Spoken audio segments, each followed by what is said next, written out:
Windsor Plywood in French Creek specializes in hard-to-source interior and exterior home finishing products, including flooring, doors, and moldings. Let Windsor Plywood in French Creek help you with your renovation, new build, or building project. Call 752-3122. You're listening to Non-Partisan Hacks Pulse Edition, our locally focused series where we talk about good government across Parksville and Oceanside. I'm Sean Wood, a councillor here in the city of Parksville. And I'm Joel Grenz, also a councillor here in Parksville. We've got a great show lined up. We're going to talk about Sean's recent trip to Ottawa for FCM Advocacy Days, how federal funding programs like the Canada Community Building Fund actually support local infrastructure here at home, and yes, we'll touch on that little update Sean slipped into his Facebook post about running for mayor in the next election. But before we dive in, just a reminder that the views shared here are our own personal opinions and don't represent the official positions of the City of Parksville or anyone else's council. So for those just tuning into this Pulse edition, it's a new spin on Non-Partisan Hacks.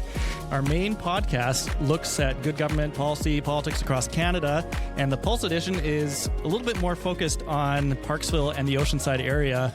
Yeah, we're part of the Pulse Community Podcast, which features local voices from across Mid-Island. Includes shows like The Pulse with Dave Graham and Peter McCulley and the Skookum Kids stories. We're really honored to be included in that mix with some episodes coming straight from our main feed and others like today's, which are recorded exclusively for the Pulse edition. We're pretty excited to be on this. It was something that Peter McCulley invited us to join on. He was enjoying our main podcast and said, hey guys, you want to do something a little bit more locally focused to be part of the Pulse community?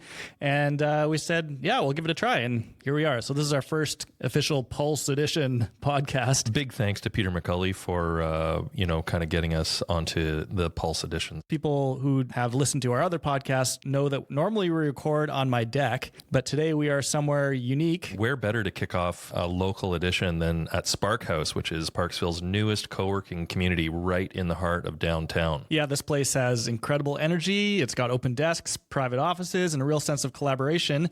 But I'm not going to be the one to tell folks about that. I think, who's in the room here but Dan King, who's the founder of Spark House. Dan, thanks for coming on the show and thanks for having us in your space here. It is great to be with you guys here in the meeting room at Spark House. Yeah, as you said, I'm the owner, I guess, cultural curator and chief bottle washer here at Spark House co-working. And it's been great to, in just the last couple of months, begin here in the downtown of Parksville, bringing together remote workers, work from home people, small businesses, innovators, today creatives in our spot and in our space. It's been wonderful. Yeah, just to meet people and like yourselves. Maybe I should mention that normally our guests get bread, but Sean brought bread here today for the folks in the office to enjoy, and the feedback has actually been amazing. And I'm thinking maybe people will want to come here just to get the bread. Yeah, I mean, we're thinking about really just not focusing on coffee, workspaces, high-speed internet, any of that. It's all about the bread, really, at the end of the day. The bread, Dan, was part of me apologizing that I missed your grand opening. I was out of town for it. And so today was the first day and you gave me a little tour, and the renos inside here are really great. It feels high end, welcoming, and modern. And I'm really impressed with the job you did on the reno. Thanks. For those who are familiar with downtown Parksville, we're in what used to be the Career Center, Work BC Center here, and it was very well loved and very well used, and we got to give it a little bit of a glow up and give it a little bit of a different spin, knock some walls out and put a little paint on the walls. But really, I think it's riding on the shoulders of what Career Center has done and continues to do from their new location in our community, and that's just help people go further, faster in business and employment, and in this case, a lot of remote worker and work from home people and business travelers and what have you. So it's been wonderful. Well, it's an awesome location. It's right across from the Parksville Community Park. During the summer, I can imagine this is going to be a great place to work from, and then pop down there for your lunch, maybe take a walk along the boardwalk, and then come back to get some work done here at Spark House. Yeah, really, really great space. Really excited to have this in the community, and thanks for all the work you've done to make this happen, and wishing you all the best of success with it. Oh, thank you. It's a joy. Absolutely. Just love hosting people, love encouraging people and giving them a space to be productive and to grow some community. And we've had a few husbands and wives come in who say, they both work at the kitchen table and there's going to be problems. So we're also into saving marriages, apparently. So that's great. That's great.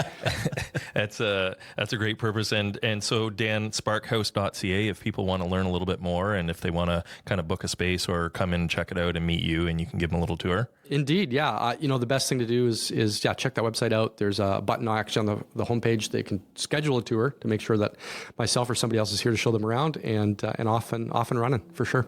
Dan, thanks so much for having us in here today. It's been great so far, and look forward to seeing the rest of the clients that you have that come in today. And thanks so much for being on the podcast, our first Pulse Community podcast. Absolutely. I can personally endorse the coffee that is here at Spark House. It's really good. So thank you very much. Yeah. Brilliant. And thanks for letting us record here. Let's do it. Let's switch this over then now. Sean, talk a little FCM. You just got back. You're mentioning you're out of town. You just got back from Ottawa, where you're part of the Federation of Canadian Municipalities Advocacy Days, meeting ministers, MPs, senators, and local leaders from across the country. How about a snapshot, Sean? What's Advocacy Days all about? Yeah, and Joel, you and I have talked about the Union of BC Municipalities before on the show, where local governments gather together and advocate for local government needs to the province of BC. FCM is kind of the national side of that, brother or sister, if you will. So the Federation of Canadian Municipalities, where local governments advocate for their needs to the federal government. And so there were 100 meetings set up for board members and committee members to meet with MPs and senators. And really what you do is you bring local stories from your town, from your city, from across Canada, and you explain to the MP or the senator, hey, this is what's going on in our town.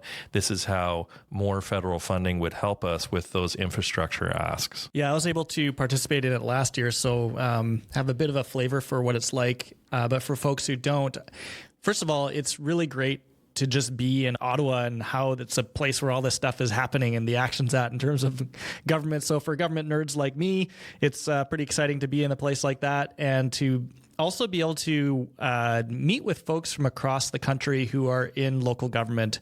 So basically from our coast all the way to the other coast and everywhere in between, big city, small town, northern communities as well. So it's a really great way to interface with folks from across the country, learn from each other, and bend the ear of the federal counterparts. And, the story, Joel, that I brought to Ottawa for the city of Parksville this year was mainly about our French Creek Pollution Control Center.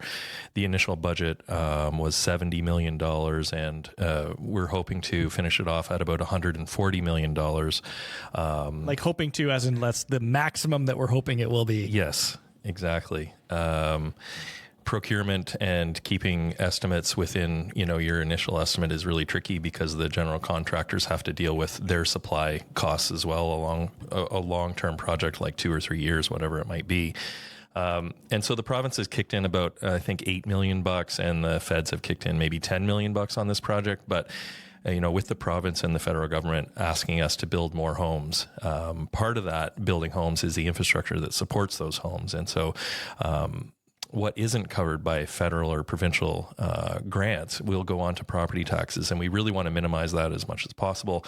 And so the ask this year in Ottawa was to double a grant that comes every year. It's a fund that flows to local governments across Canada every year called the CCBF, or the Canada Community Building Fund. And which used to be called the gas tax. Yeah. And so that's about $700,000 for the city of Parksville. It's kind of based on per capita basis. And so if it were permanently doubled, which FCM was asking for when we were in Ottawa, then that would add up for the city of Parksville to be about $1.4 million.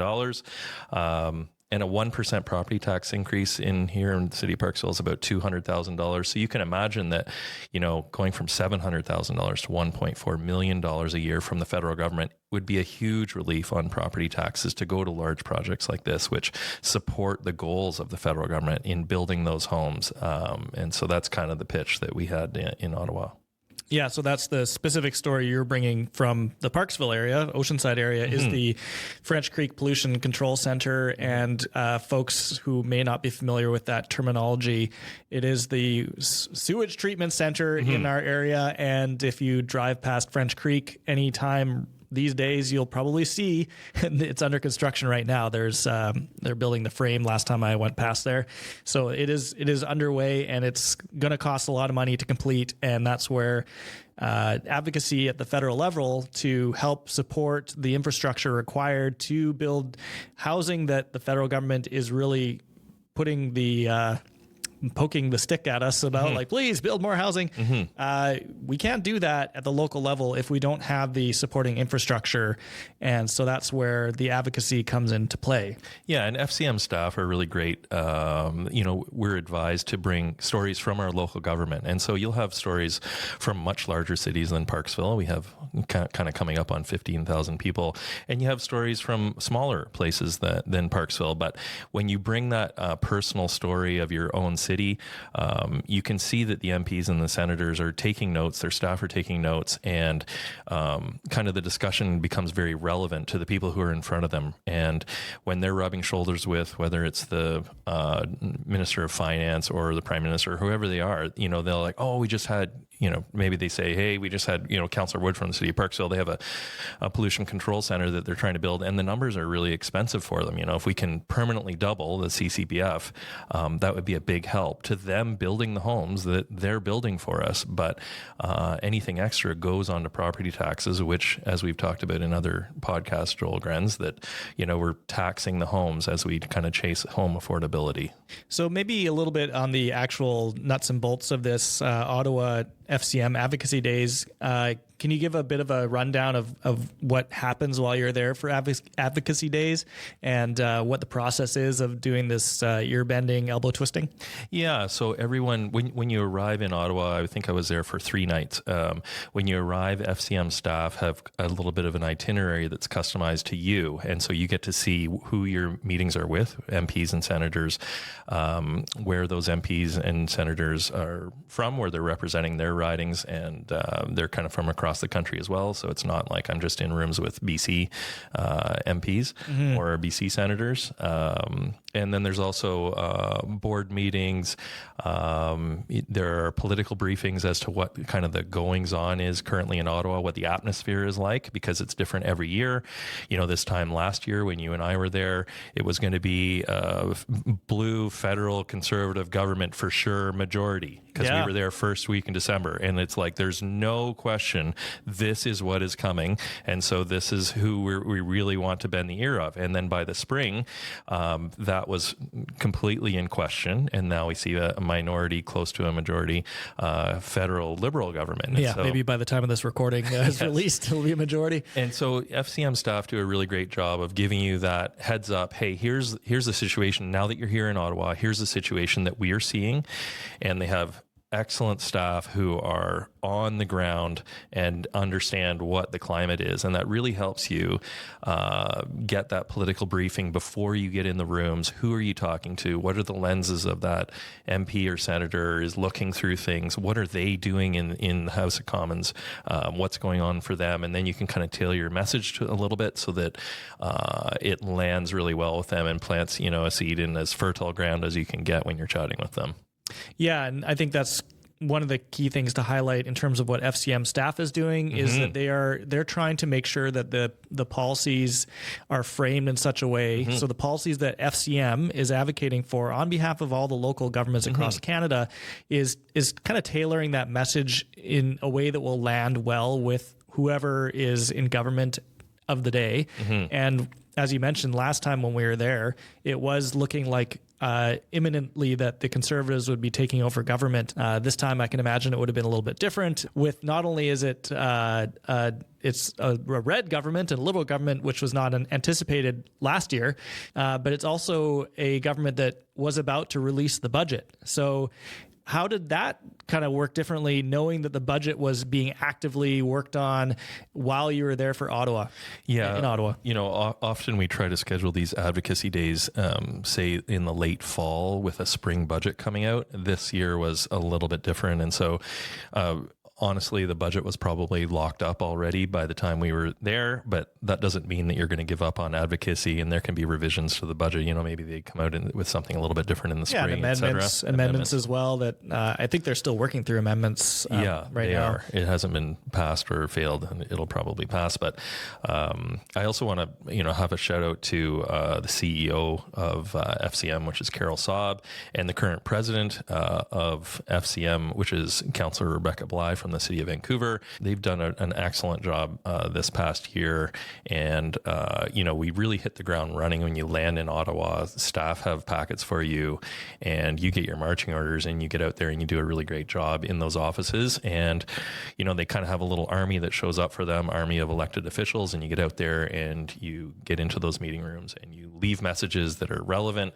and all of that advocacy, essentially a lobbying group for local governments across the entire country, speaking to the most senior order of government, asking for money that will ideally alleviate mainly the only tool we have really on property taxes. So that's kind of the idea. That's the key message on all this, is that at the local government level, we only have so many tools to fund what we want to supply to the community. And it's property taxes, or it's money that comes down from the other levels of government, and hence going to Ottawa to make sure that the needs of the local governments are heard at the federal level.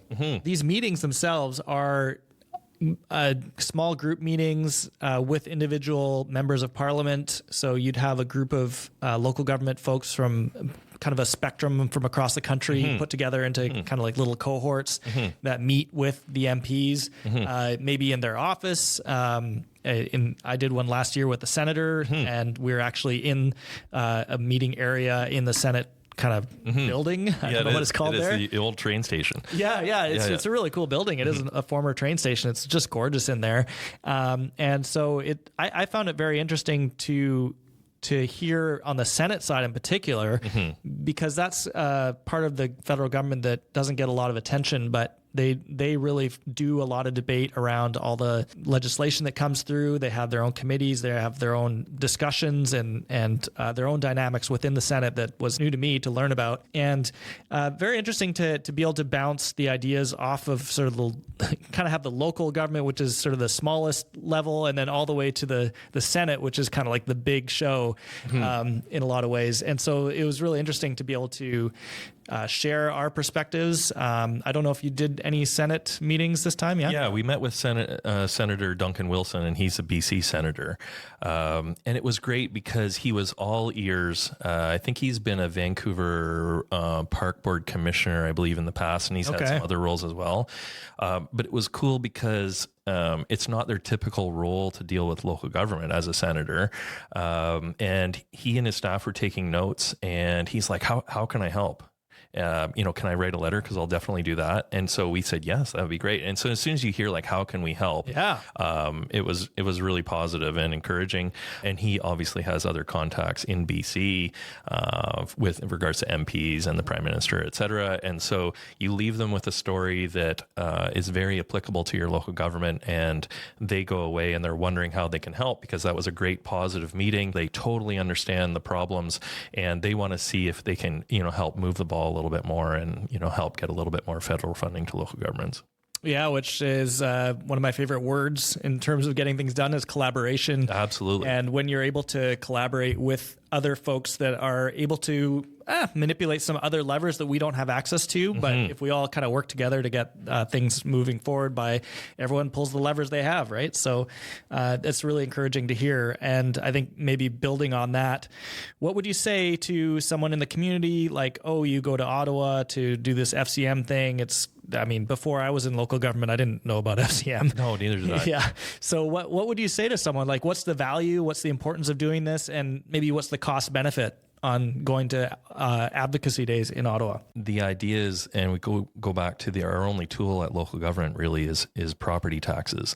And so when we need a new French Creek Pollution Control Center and infrastructure costs are exorbitant and expensive, any other funding outside of property taxes is a real benefit to the people of the city of Parksville. And so whether we go down to Victoria and ask them to use some of their financial tools and flow some money up to us up here, or whether we go to Ottawa and ask them to use some of their financial tools to flow some infrastructure funding to the city of Parksville from Ottawa, that all alleviates the pressure on property taxes.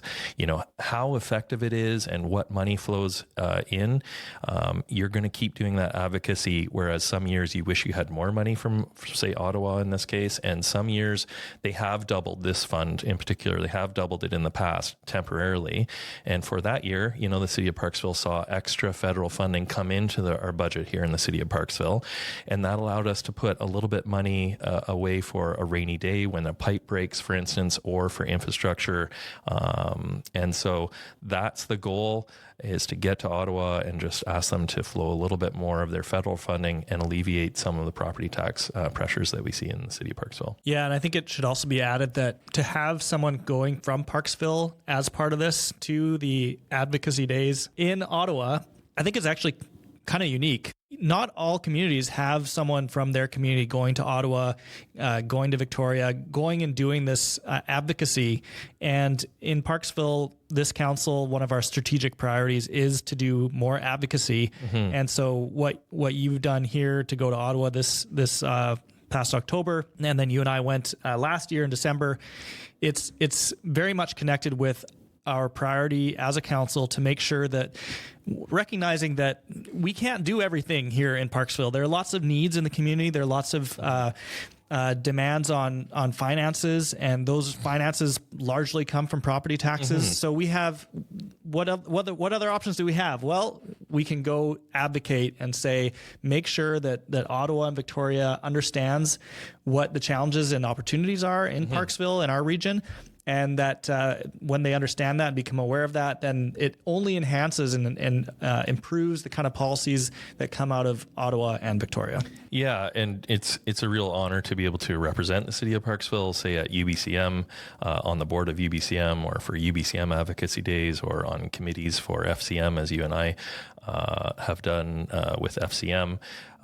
And you get better at the advocacy. You know, you can, if you're in a room with an MP or an MLA or a senator, it's very easy to not do a good job and actually do damage to that relationship. And so you get better at warming the room up a little bit, and letting them take a message away that makes sense to them. And they hopefully can influence and pull some of those levers that you're talking about, and make those meetings successful in bringing some of that provincial or federal funding to the city of Parksville, which otherwise may not be coming. And so it's somewhat like an ambassador that you send to try to get something done. And so it's a real honor for me, and I feel like I've had quite a bit of practice now, and I start to get a little bit better and feel more comfortable in those rooms with whoever it might be, whether it's a prime minister or minister of finance, or whether it's an MP or a senator or MLA.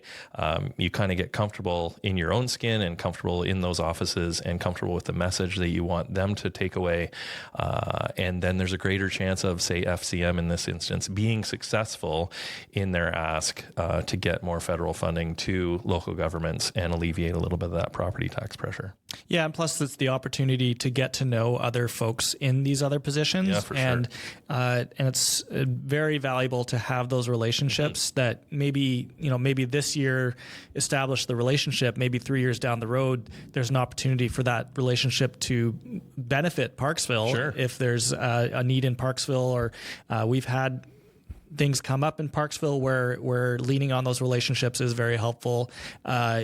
The fact of the matter is there is a certain who you know aspect to everything life. And to life, right? Mm-hmm. And so if people already have a relationship across government levels, mm-hmm.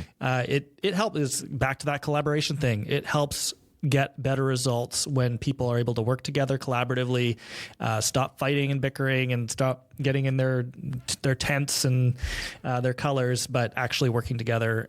We don't have to do this. It's mm-hmm. not part of the job description for being a councillor, but it does help what we're doing at the council table, and it helps the community. And there's a tendency, I think, for sometimes at the local government level to be a bit insular and to get really caught up in just the local things going on in the community and not really look outside for support, look outside for collaboration opportunities. Other ideas. Yeah, and other ideas. And so that this is a way to kind of go against that and look to see how we can bring people together to get things done within our community. And ultimately, we're not just Parksvillians. we're also British Columbians or Vancouver Islandites and Canadians. And so we want to see success across all those different jurisdictions, and playing a role in collaboration is key on that. Yeah, and I should mention, Joel, that the podcast name that we've chosen is Non-Partisan Hacks, and I met with federal Liberal and federal Conservative MPs. I also met with our own MP, Gord Johns, who is federal NDP, when I was in Ottawa. And so, keeping those relationships, regardless of the party, keeping those relationships in great working order, it only helps. And so, what I've seen as partisanship doesn't really help. And I know everyone might have most people have like a favorite color or party that they stick to. I think here at the local government level, it really pays off to build those relationships regardless of party, be a bit more inclusive instead of divisive with relationships. And I think that brings back really good value to the city of Parksville ratepayers. So you've been on the FCM committees now. This is your third year, I think, on an FCM committee. You've been on the UBCM board as well, which is the Union of BC Municipalities, which is the kind of British Columbia version of Federation of Canadian Municipalities. And you did slip something into your Facebook post about coming back from Ottawa, and it was some kind of this mention about running for mayor. What was that all about? Sometimes there's announcements that people think there's going to be trumpets and trombones and a big gala announcement. And I would much rather the work that I try to do for the city of Parksville, I'd much rather kind of lead with the work and let people know that I am running for mayor in October 2026. A lot of times in a mayoral campaign, especially, we see like, hey, I want to have this shiny new object and we need to build this for the city of Parksville. All of those amenities that are really expensive, that comes down to property taxes and finding the money to do that. I haven't chosen, a shiny thing. What you're saying is that you can get Ryan Reynolds to show up to your campaign launch? From my understanding so far, I did text him. No, I haven't texted him. No, but I think what my campaign is more about is respect and civility and listening to all of the opinions around the table at the city of Parksville, councilors and the mayor. And I want those diverse opinions. I want the different perspectives that the people around the table bring to the table. And I think you get to really good decision making if you make that table as welcoming as possible to those different perspectives. That's what I've seen in our term. I think we've done really well in having a respectful discussion at the table. And as mayor, I want to continue that. And so, yeah, that was kind of a little thing that I just slipped into that Facebook post. The mayor is running. He has told me he's running, and he was one of the first people that I spoke to. I took him out to lunch because I feel like that is part of the respectful nature that I want to bring to good governance that we talk about on this podcast. I had chatted with my wife about it a lot, but the mayor of Parksville knew before my mom knew that I was going to put my name forward. Wow. I'm not big into surprises. I'm not big into, slinging mud. Hi, Mom, by the way. Hi, Sean's mom. Slinging mud during a campaign. So I'm going to do my very best to take the high road during the campaign. And I appreciate all the opportunities that our mayor has given me. And I'm going to support him until the very end of the election, because I feel like that's our job as councilors. And so I want to keep that relationship as good as I can for as long as I can, because I think that's what brings good value to the city of Parksville ratepayers. I don't think divisiveness and dirt slinging, I don't think people like to see that. And I'm going to do my very best to have a respectful campaign as I run for mayor of the city of Parksville. Yeah, we are coming into that season where we're seeing different municipalities have mayoral candidates launch. I know in Surrey, there's been an announcement from one of the councilors that she's going to run for mayor, and we've seen at least one in Vancouver, current city councilor announcing their mayoral run. And we've also seen I think a little bit of maybe some of the antics that then happen at the council table around bringing certain motions forward that kind of meant to make one person look bad or paint someone into a corner on some policy, and that's kind of what can happen. I guess you're choosing a different approach here, which is interesting, and good on you for that. But yeah, it sounds like you're working hard on the relationships aspect, making sure that people in the community understand what you're about and who you are and what kind of approach you would bring to the role. To me, that's an indicator of good leadership, really listening. Leadership is about hearing what other people have to say and putting yourself in their shoes, and then making clear decisions about what direction we should go based on actually having that really good understanding and empathy of what folks need and what kind of future that we all would benefit from. So the campaign then won't have any kind of big splashy launch announcement or launch video or yeah, we'll see if there's videos or splashy announcements. I don't know if that is really what people are looking for. Rather than come on, because I've been working on some campaign slogan ideas actually. I can almost guarantee, Joel Grenz, that there will be fresh bread as part of this campaign. Oh, okay. Well, and there's going to be a lot guaranteed win right there. There's going to be a lot of door knocking. There's going to be a lot of listening. I do chair the Oceanside Services Committee, and the mayor, of course, is the chair of council meetings. And my style as chair is always speak last, listen to all the opinions around the table. Sometimes in these mayoral campaigns, the mayor candidate would like, say in our case, 3 other councillors who are going to mainly vote with him. I don't want that. I want a selection of people who are going to be hardworking and committed to spending the time and being great councillors and bringing their own perspectives to the table. And they get to speak first. And I welcome all of those opinions, because I think if you have that respectful discussion at the table, you will come out with better decision making. I'm not going to name any other cities, because there are definitely other cities who make the headlines. Parksville doesn't make the headlines for having kind of a chaotic council. But when a council spends its time arguing with each other, you are not getting the work done that the people want to see getting done at that table. No one likes to see the arguing that we see at some other cities. And so that's the main goal, is to have a working council with diverse opinions and come up with good decisions and have a respectful civil discussion at the table. And if you don't make the news very often, that's great. We've talked about it on this podcast that good governance should be, mostly boring. You're not making the headlines of, lawsuits between councillors and mayors and all this stuff. So. Yeah, very expensive. Yeah. So back to my campaign slogan ideas. Yes, go ahead. Okay, so let's workshop some of these here. I've got a couple that I've got queued up here. Yeah. So who would focus on solutions, not sides? Sean would. So just for the listeners, I haven't heard any of these yet. And so he's just going right off his computer. Who would lead without the drama? Sean would.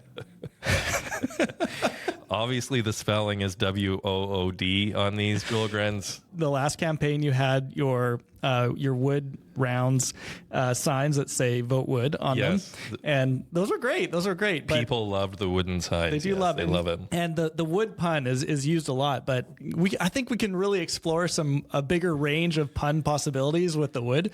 Yeah, I mean, when I ran federally for the Green Party, we spent hours in the car and we were talking about possible slogans, and one of them was wood. And some of them just aren't that great, but they're funny. Yeah. Who would rather build consensus than fences? Sean would. Again, folks, these are Joel's. These are not mine. Oh boy. Okay, well, I wish you all the best with your mayoral run. I'm sure we won't be talking about that on every episode, but we will be talking about good government on every episode, so folks will be prepared for that. I do wish you all the best, and thanks for putting your name forward in that what can often be a thankless role to be mayor. Yeah, and Joel, we should talk about that a tiny little bit. That council and mayor and almost every elected position is mostly a thankless job, and you are a lightning rod for complaints and problems and all of that stuff. And so, I thank our Mayor O'Brien here in Parksville and the councillors here. It is not an easy job. You do not get paid a lot of money.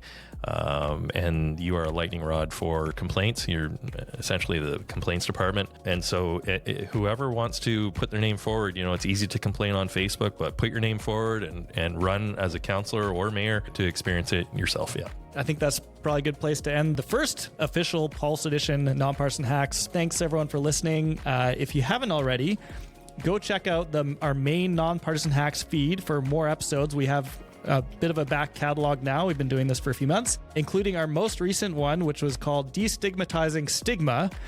And that did spark a bit of feedback from a lot of folks. Sean? Yeah, I think the feedback has all been positive so far. And so check out Destigmatizing Stigma episode. I think Joel Grenz was a little bit nervous when we went ahead with that one, but I think it came off pretty well. And again, big thanks to Peter McCulley for inviting us to be part of the Pulse podcast community too. And don't forget to subscribe on both feeds now. You've got the Pulse Community feed at thepulsecommunity.ca, and then our main feed at nonpartisanhacks.com. And of course, you can search for these podcasts on any of the famous podcast platforms. And a huge thanks goes out to Dan and the team here at Sparkhouse for letting us record here. That's sparkhouse.ca, downtown the city of Parksville. Until next time, take care of yourself and your community. Windsor Plywood in French Creek specializes in hard-to-source interior and exterior home finishing products, including flooring, doors, and moldings. Let Windsor Plywood in French Creek help you with your renovation, new build, or building project. Call 752-3122.